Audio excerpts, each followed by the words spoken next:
ഇന്നത്തെ കാറ്റത്തെ കിളിക്കൂട് എപ്പിസോഡ് ഇതാണ് ഫണ്ണ്. അതിനിടയിൽ ഒരു പാരഡിയും കൂടി ഇരിക്കട്ടെ. ഇന്ന് അച്ഛന് കേക്ക്.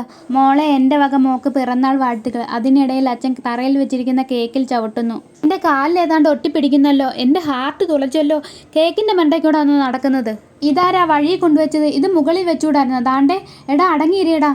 നീ വേണ്ടെന്ന് തടഞ്ഞു കഴിഞ്ഞാൽ അവൻ എന്നെ മുകളിൽ കയറാൻ വരുമോ? ആദ്യം അവനെ ഭക്ഷണ സാധനങ്ങൾ ആലസ്യമായിട്ട് വെക്കാതിരിക്കാൻ അവനെ പഠിപ്പിക്കുക. ഇതെടുക്കും മോളെ. എനിക്ക് വേണ്ട മോളെ. ഞാൻ സൂക്ഷിച്ചു വെച്ചിരുന്നു. അത് സാരമില്ല, ഒരെണ്ണം മുറിച്ചുവല്ലോ. അതെ സുധീഷെ, വഴക്കുണ്ടാക്കാൻ നിൽക്കേണ്ട. നല്ല ദിവസമായിട്ട്. നികേഷ്, നീ ഇതെടുത്ത് കളഞ്ഞിട്ട് വാ. എൻ്റെ ഹാർട്ട് പോയല്ലോ. സുഭാഷ് ചേട്ടൻ ഞാൻ ആശിച്ച് മോഹിച്ച് മേടിച്ച കേക്കാ. അത് സാരമില്ല, ഇത് നല്ല കേക്കാണ്. എന്നാലും ഈ കേക്ക് എനിക്കൊരു സ്പെഷ്യലാണ്. എൻ്റെ ജീവിതത്തിൽ ഒരുപാട് ബർത്ത്ഡേ ആഘോഷിച്ചിട്ടുണ്ടെങ്കിലും രാത്രി 12 മണിക്ക് ആഘോഷിച്ചത് ഇതാണ്. എല്ലാവരും എടുത്ത് തിന്നു തീർക്കുക. അച്ഛനും കൊണ്ടു കൊടുക്കുക. പിന്നെ കാണിക്കുന്നത് പിറ്റേന്ന് രാവിലെയാണ്. എങ്ങനെയുണ്ടായിരുന്നു ഇന്നലത്തെ സർപ്രൈസ്? കലയ്ക്ക് സുധീഷ് ചേട്ടാ ആകെ ചെയ്ത് ഇതായിരുന്നു നല്ല കാര്യം. പിന്നെ രാത്രി മാത്രം വിളിച്ചുണർത്തിയത്, അതിന് ഞാൻ പണി തരുന്നുണ്ട്. എടാ നിന്റെ കുഞ്ഞുവാവ 2 മണി വരെ സംസാരിക്കുന്നതിന് എനിക്ക് കുഴപ്പമില്ല. ഇന്നാളൊരു ദിവസം 3:30 വരെയാണ് സംസാരിച്ചത്. എടാ നീ എനിക്കിട്ട് പണിയുന്നോ? ഇതെന്താ പായസമോ? ഏട്ടൻ്റെ വക അനിയത്തിക്ക് മധുരം അല്ലേ? അപ്പോഴത്തേനും നിധി വരുന്നു. ദാ മോളെ, ഇതെന്താ പായസമോ? എങ്ങനെയുണ്ട്? നല്ല ടേസ്റ്റ് ഉണ്ട്. ഞാൻ പ്രത്യേകം പറഞ്ഞ് സുഭാഷ് ചേട്ടനെയും കൊണ്ട് ഉണ്ടാക്കിപ്പിച്ചതാ. അതൊന്നുമല്ല, സുഭാഷ് ചേട്ടന് തോന്നി ഉണ്ടാക്കിയതാണ്. ഞാൻ രാവിലെ പറഞ്ഞിരുന്നു ഏട്ടത്തി ഹാപ്പി ബർത്ത്ഡേ, ഏട്ടത്തി ഹാപ്പി ബർത്ത്ഡേ. Thank you. സുധീഷും വിഷ് ചെയ്യുന്നു.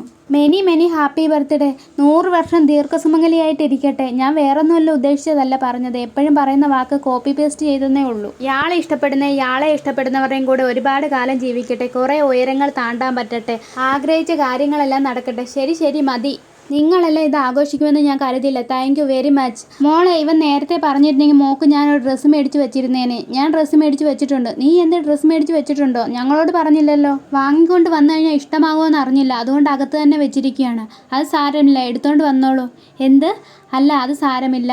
എനിക്ക് വേണ്ടി സർപ്രൈസായിട്ട് മേടിച്ചതല്ലേ, എടുത്തോണ്ട് വന്നോളൂ എന്ന്. എന്നാൽ ഞാനിപ്പം കൊണ്ടുവരാം. ഡ്രസ്സ് എടുത്തിട്ട് വന്ന് നിധിക്ക് കൊടുക്കുന്നു. ഞാനിത് തുറന്നു നോക്കട്ടെ. തനിക്ക് ഇഷ്ടപ്പെടുമെന്നൊന്നും അറിഞ്ഞൂടാ. തനിക്ക് ചേരുന്ന കളറാണെന്ന് എനിക്ക് തോന്നി, അതുകൊണ്ട് എടുത്തിട്ട് വന്നെയാ. നല്ല ഭംഗിയുണ്ട്, നല്ല കളറുമാണ്. അപ്പം തനിക്ക് സെലക്ഷനൊക്കെ ഉണ്ടല്ലേ? ഞാനിപ്പം വരാം. ഞാൻ കൊടുത്തത് അവൾ വാങ്ങിയില്ലേ? എനിക്ക് അത്രയും മതിയടാ. നിധി സാരി അപ്പോഴത്തേനും ഉടുത്തു വരുന്നു. എങ്ങനെയുണ്ട്? എന്നോടാണോ ചോദിക്കുന്നത്? വാങ്ങി തന്ന ആളിനോടല്ലേ അഭിപ്രായം ചോദിക്കേണ്ടത്? അസലായിട്ടുണ്ട്. Really beautiful. Thank you. എന്നാൽ ഇന്ന് ഞാൻ ഈ സാരി കൊടുത്ത ഓഫീസിൽ പോകുന്നത്. Thank you very much. എന്നാൽ നമുക്ക് എന്തെങ്കിലും കഴിക്കാം. സുധീഷ് ഭയങ്കര ഡാൻസ് കളി. താൻ എന്തുവായി കാണിക്കുന്നത്? സുധീഷ് ഏട്ടൻ കളിച്ച സുധീഷ് ഏട്ടാ. പിന്നെ നിധി പോലീസിനെ വിളിക്കുന്നതാണ് കാണിക്കുന്നത്. ഹലോ സാർ, ഞാൻ നിധിയാണ്. ഏത് നിധി? ഇന്നലെ വിളിച്ചിരുന്നില്ലേ? പോലീസ് സ്റ്റേഷനിൽ വെച്ച് കല്യാണം നടന്ന നിധി. ഓ, സുധീഷിൻ്റെ ഭാര്യയായ നിധി അല്ലേ? ഇന്ന് കാണണമെന്ന് പറഞ്ഞിരുന്നു. ഞാൻ പോലീസ് സ്റ്റേഷനിലുണ്ട്. അങ്ങോട്ട് വന്നോളൂ. അവിടേക്കുള്ള വഴിയൊന്ന് അയച്ചേക്കാമോ? ഓ, സ്വന്തം കല്യാണം നടന്ന സ്ഥലം അറിഞ്ഞൂടെയോ? ഞാൻ സുധീഷിൻ്റെ ഒപ്പമേ വന്നിട്ടുള്ളൂ, അല്ലാതെ വന്നിട്ടില്ല. ഞാൻ ലൊക്കേഷൻ ഇടാം. എന്നാൽ ശരി. പിന്നെ കാണിക്കുന്നത് നിധിയുടെ ഓഫീസാണ്. സിദ്ധാർത്ഥ, എനിക്കിന്ന് കുറച്ച് നേരത്തെ ഇറങ്ങണമായിരുന്നു. അതിനെന്തെങ്കിലും പ്രശ്നമുണ്ടോ? എനിക്ക് അത്യാവശ്യമായിട്ട് ടൗണിൽ വരെ പോകണമായിരുന്നു. നേരത്തെ പോകണമെങ്കിൽ ലീവ് എടുക്കുന്നതിന് ഒരു കോംപ്ലിക്കേഷനും ഇല്ല. മാനേജർക്ക് ഒരു മെസ്സേജ് ഇട്ടാൽ മതി. നമ്മൾ ഏറ്റെടുക്കുന്ന ജോലി സമയത്തിനുള്ളിൽ തീർക്കണം, അത്രേ ഉള്ളൂ. എന്നാൽ ശരി നിധി. അല്ല നിധി ടൗണിലേക്കാന്നല്ലേ പറഞ്ഞത്? ഞാൻ ഡ്രോപ്പ് ചെയ്യാം. ഞാൻ അവിടേക്ക് പോകുന്നുണ്ട്. വേണ്ട, ഞാൻ ബസ്സിൽ പൊക്കോളാം. വെറുതെ എന്തിനാ ബസ്സിൽ പോയി കഷ്ടപ്പെടുന്നത്? പഴവങ്ങാടി അമ്പലത്തിൻ്റെ അവിടെ ഒരു പ്രോപ്പർട്ടി ഉണ്ട്. അവിടെ നമ്മുടെ കമ്പനിയുണ്ട്. അവിടേക്കാണ് പോകുന്നത്. ഇയാൾ വരുന്നെങ്കിൽ ജോയിൻ ചെയ്തോ. ഞാൻ അതിന് റിലേറ്റീവിൻ്റെ വീട്ടിലാണ് പോകുന്നത്. ഞാൻ ഇനി റിലേറ്റീവിനെ കാണാനല്ല വരുന്നത്. തന്നെ വഴിയിൽ ഡ്രോപ്പ് ചെയ്താൽ അത്രേ ഉള്ളൂ. എൻ്റെ കൂടെ വരുന്നതിന് തനിക്ക് എന്തെങ്കിലും ബുദ്ധിമുട്ടുണ്ടോ? ബുദ്ധിമുട്ടൊന്നുമില്ല. എന്നാൽ ബാഗ് എടുത്തോണ്ട് വന്നോളൂ. കാറിൽ പോകുമ്പോൾ പാട്ടിടുന്നു. പാട്ട് എങ്ങനെയുണ്ട് നിധി? താൻ ഇവിടെയൊന്നും അല്ലേ? സാറ് പറഞ്ഞത് ഞാൻ പെട്ടെന്ന് ശ്രദ്ധിച്ചില്ല. സാറെന്താ പറഞ്ഞത്? ഒന്നുമില്ല, പാട്ട് എങ്ങനെയുണ്ടെന്ന് ചോദിച്ചത്. പാട്ട് കൊള്ളാം, നല്ല പാട്ടാണ്. എന്നാ ഇനി താൻ നാട്ടിലേക്ക് പോകുന്നത്? എന്താ പറഞ്ഞത്? എന്നാ ഇനി തക്കലേക്ക് തൻ്റെ വീട്ടിലേക്ക് പോകുന്നത്? തൽക്കാലം തീരുമാനിച്ചിട്ടില്ല. ഞാൻ ജോലിക്ക് പോകുന്നത് എൻ്റെ വീട്ടുകാർക്ക് ഇഷ്ടമല്ല. ഞാൻ എൻ്റെ സ്വന്തം ഇഷ്ടപ്രകാരം ഇറങ്ങി വന്നതാണ്. ഓ, അതുകൊണ്ടാണല്ലേ താൻ റിലേറ്റീവിൻ്റെ വീട്ടിൽ താമസിക്കുന്നത്? അതെ. തന്നെ ഇപ്പോൾ ഇവിടെ നിർത്തണം. എന്നെ പോലീസ് സ്റ്റേഷൻ്റെ മുന്നിൽ നിർത്തിയാൽ മതി. എൻ്റെ ഒരു റിലേറ്റീവ് അവിടെ വർക്ക് ചെയ്യുന്നുണ്ട്. ഓ, എന്നാൽ സാറേ, എനിക്കൊരു കോള് വരുന്നത്. ഞാൻ കോൾ എടുത്തോട്ടെ? നിധിയുടെ കൂട്ടുകാരി വിളിക്കുന്നു. Happy birthday Nidhi. Thank U. ഇന്നെന്താ പരിപാടി? പ്രത്യേകിച്ച് പരിപാടിയൊന്നുമില്ല. കേക്കൊന്നും മുറിച്ചില്ലേ? ഇന്നലെ രാത്രി 12 മണിക്കേ കേക്ക് മുറിച്ചു. ഞാനിപ്പോൾ ഒരു യാത്രയിലാടി. നിന്നെ ഞാൻ വിളിക്കണേ. ശരിയെന്നാ. ബർത്ത്ഡേ ആയിരുന്നോ? അതെ. എന്നിട്ടെന്താ ഒരു വാക്ക് പോലും പറഞ്ഞ്? നമുക്ക് ഓഫീസിൽ സെലിബ്രേറ്റ് ചെയ്യാമായിരുന്നല്ലോ. ഞാനെന്താ സ്കൂൾ കുട്ടിയെ ബർത്ത്ഡേ ആണെന്ന് പറഞ്ഞുകൊണ്ട് ചോക്ലേറ്റും കൊണ്ടുവന്ന് പറയാൻ? ഞാനിപ്പം വരാം, ഒരു മിനിറ്റേ. സിദ്ധാർത്ഥ സാറ് മുട്ടായിയൊക്കെ മേടിച്ചുകൊണ്ട് വരുന്നു. ഇതിനായിരുന്നു പോയത്?